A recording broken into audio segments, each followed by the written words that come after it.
The car is back from the mechanics. The oil has been changed and all the fluids brought up to full.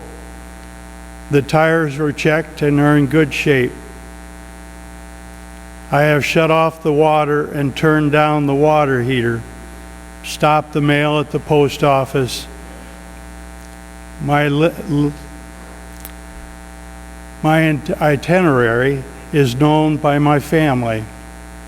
I think I have the bases covered for my trip.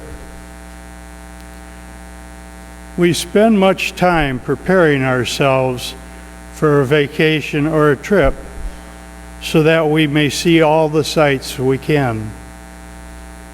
But do we prepare ourselves for the greatest trip we will ever know, when Christ comes in judgment? Jesus says, "Gird your loins and light your lamps. Be alert." How do we do this? Devote yourselves to prayer. Keep alert with an attitude of thanksgiving in realizing that all gifts come from God.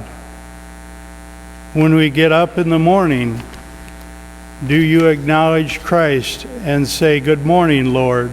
Thank you for this day"? Go to reconciliation. This is a great way to get rid of the baggage of sin and renew your relationship with Christ.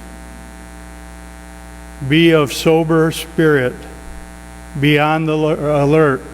Your adversary, the devil, prowls like a lion, looking for someone to devour.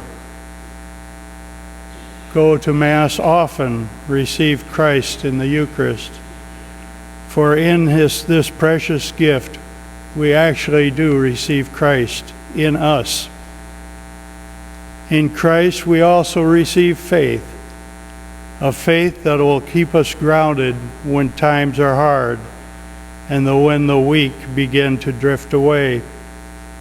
It is this same faith that will help us to reassure the weak and give them hope for better times, and they will too enjoy the Lord and church.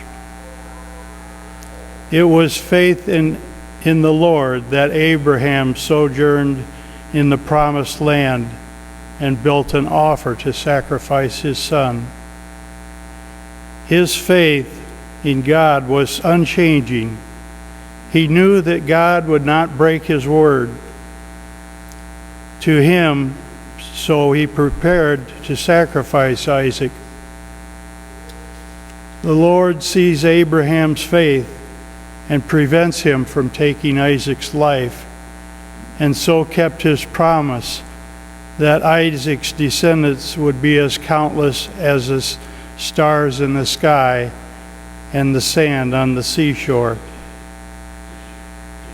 In the world we live in today, we must persevere in faith, and in doing so, we are preparing ourselves for the hour we do not expect, when the Son of Man will come.